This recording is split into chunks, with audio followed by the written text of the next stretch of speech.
ವೀಕ್ಷಕರೇ ನಮಸ್ಕಾರ, ಬಿಎನ್ ಟಿವಿಗೆ ಸ್ವಾಗತ. ವೀಕ್ಷಕರೇ, ರಾಜ್ಯ ಬಿಜೆಪಿ ವತಿಯಿಂದ ವಿಧಾನಸೌಧದ ಗಾಂಧಿ ಪ್ರತಿಮೆ ಮುಂಭಾಗದಲ್ಲಿ ಇಂದು ಬೃಹತ್ ಪ್ರತಿಭಟನೆಯನ್ನ ಹಮ್ಮಿಕೊಳ್ಳಲಾಗಿತ್ತು. ಮುಖ್ಯಮಂತ್ರಿ ಸಿದ್ದರಾಮಯ್ಯನವರ ರಾಜೀನಾಮೆಗೆ ಆಗ್ರಹಿಸಲಾಯಿತು. ಸಿದ್ದರಾಮಯ್ಯ ರಾಜೀನಾಮೆಯನ್ನ ಕೊಡಲೇಬೇಕು, ಭ್ರಷ್ಟ ಸರ್ಕಾರ ನಡೆಸುವ ಭ್ರಷ್ಟ ಮುಖ್ಯಮಂತ್ರಿ ಸಿದ್ದರಾಮಯ್ಯನವರಿಗೆ ಧಿಕ್ಕಾರ, ಬೆಲೆ ಏರಿಕೆ, ತೆರಿಗೆ ಏರಿಕೆ, ಸಿಎಂ ಸಿದ್ದರಾಮಯ್ಯನವರಿಗೆ ಧಿಕ್ಕಾರ ಎಂಬ ಘೋಷಣೆಗಳನ್ನ ಕೂಗಿ ಪ್ರತಿಭಟನೆಯನ್ನ ಮಾಡಲಾಯಿತು. ಈ ವೇಳೆ ಆರ್ ಅಶೋಕ್, ಸಿಟಿ ರವಿ ಸೇರಿದಂತೆ ಬಿಜೆಪಿ ಶಾಸಕರು ಹಾಗೂ ಕಾರ್ಯಕರ್ತರನ್ನ ಪೊಲೀಸರು ವಶಕ್ಕೆ ಪಡೆದುಕೊಂಡಿದ್ದಾರೆ.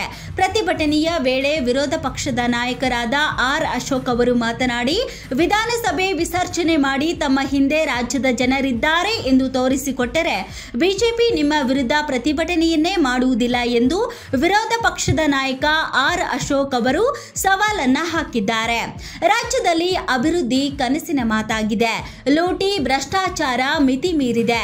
ಈ ಸರ್ಕಾರಕ್ಕೆ ವಿಧಾನಸೌಧದಲ್ಲಿ ಕ್ಯಾಬಿನೆಟ್ ಸಭೆ ಮಾಡಲು ಅಧಿಕಾರ, ಯೋಗ್ಯತೆ ಇಲ್ಲ ಎಂದ ಆರ್ ಅಶೋಕ್, ರಾಜೀನಾಮೆ ಕೊಡುವುದೊಂದೇ ನಿಮ್ಮ ಮುಂದಿನ ದಾರಿ ಎಂದು ಸಲಹೆಯನ್ನ ನೀಡಿದ್ದಾರೆ.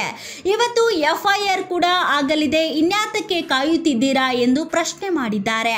ಹೈಕೋರ್ಟ್ ಆದೇಶ ಬಂದಿದೆ, ಜನಪ್ರತಿನಿಧಿಗಳ ಕೋರ್ಟಿನ ಆದೇಶವೂ ಬಂದಿದೆ.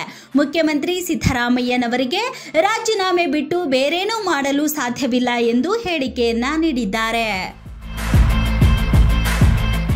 ಇನ್ನು ಭ್ರಷ್ಟಾಚಾರ ವಿಚಾರವಾಗಿ ಪ್ರಧಾನಿ ನರೇಂದ್ರ ಮೋದಿ ವಿರುದ್ಧ ಸಿಎಂ ಸಿದ್ದರಾಮಯ್ಯ ಸರಣಿ ಟ್ವೀಟ್ ಮೂಲಕ ವಾಗ್ದಾಳಿ ನಡೆಸಿದ್ದಕ್ಕೆ ಕೇಂದ್ರ ಉಕ್ಕು ಮತ್ತು ಬೃಹತ್ ಕೈಗಾರಿಕೆ ಸಚಿವ ಎಚ್.ಡಿ. ಕುಮಾರಸ್ವಾಮಿ ಅಚ್ಚರಿಯ ಹೇಳಿಕೆಯನ್ನ ನೀಡಿದ್ದಾರೆ. ಈ ಬಗ್ಗೆ ಪ್ರತಿಕ್ರಿಯೆ ನೀಡಿದಂತಹ ಅವರು, ರಾಜಕೀಯ ಚರ್ಚೆಗಳು ನಡೆಯುತ್ತವೆ, ಅದಕ್ಕೆ ಹೆಚ್ಚಿನ ಮಹತ್ವ ನೀಡಬೇಕಿಲ್ಲ ಎಂದಿದ್ದಾರೆ. ಈ ಹಿಂದೆ ಕರ್ನಾಟಕ ಬಿಜೆಪಿ ಸರ್ಕಾರದ ವಿರುದ್ಧ 40% ಕಮಿಷನ್ ಅನ್ನ ಕೇಳ್ತಾ ಇತ್ತು. ಕಾಂಗ್ರೆಸ್ನಲ್ಲಿ 40%ಗೂ ಹೆಚ್ಚು ಕಮಿಷನ್ ಕೇಳ್ತಾರಂತೆ ಎಂಬ ಆರೋಪ ನಂತರ ಕೇಳಿ ಬಂತು. ಹೀಗಂತ ತುಮಕೂರಿನಲ್ಲಿ ಗುತ್ತಿಗೆದಾರರೊಬ್ಬರು ಹೇಳಿದ್ದಾರೆ ಎಂದು ಸಿದ್ದರಾಮಯ್ಯಗೆ ಎಚ್ಡಿಕೆ ತಿರುಗೇಟನ್ನ ನೀಡಿದ್ದಾರೆ.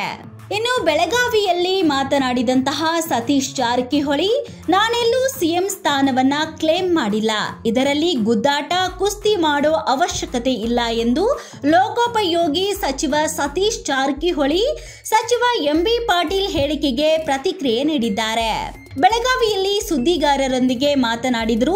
ಮುಂದಿನ ಸಿಎಂ ಸತೀಶ್ ಜಾರಕಿಹೊಳಿ ಎನ್ನುವ ಅಭಿಯಾನದ ವಿಚಾರಕ್ಕೆ ಉತ್ತರಿಸಿದ ಸತೀಶ್ ಜಾರಕಿಹೊಳಿ, ಯಾರೋ ಒಬ್ಬರು ಪೋಸ್ಟ್ ಹಾಕಿದರೆ ರಾಜ್ಯದ ಅಭಿಪ್ರಾಯ ಆಗುವುದಿಲ್ಲ, ಎಲ್ಲ ಕಡೆ ಆರಂಭವಾಗಿದ್ದಾಗ ನಮ್ಮವರೂ ಹಾಕಿದ್ದಾರೆ, ರಾಜ್ಯದಲ್ಲಿ ಅಂತಹ ಸನ್ನಿವೇಶ ಇಲ್ಲ, ಸಿಎಂ ಸಿದ್ದರಾಮಯ್ಯ ಮುಂದುವರಿಯುತ್ತಾರೆ ಎನ್ನುವ ನಂಬಿಕೆ ಇದೆ ಎಂದು ಹೇಳಿಕೆಯನ್ನ ನೀಡಿದ್ದಾರೆ.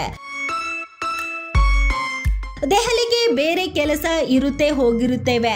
ಎಂಬಿ ಪಾಟೀಲ್, ಶಿವಾನಂದ ಪಾಟೀಲ್, ಆರ್.ವಿ. ದೇಶಪಾಂಡೆ ಮೊದಲಾದವರು ತಮ್ಮ ಅಭಿಪ್ರಾಯವನ್ನ ಹೇಳಿದ್ದಾರೆ. ಸಿದ್ದರಾಮಯ್ಯ ಪರ ನ್ಯಾಯ ಸಿಗುತ್ತೆ ಎನ್ನುವ ನಂಬಿಕೆ ಇದೆ, ಸಿಎಂ ಬದಲಾವಣೆ ಪ್ರಶ್ನೆ ಬರಲ್ಲ ಎನ್ನುವ ವಿಶ್ವಾಸ ಇದೆ. ಈಗ ನಾನು ಸಿಎಂ ಕನಸು ಕಂಡಿಲ್ಲ ಎಂದು ಸ್ಪಷ್ಟನೆಯನ್ನ ನೀಡಿದ್ದಾರೆ.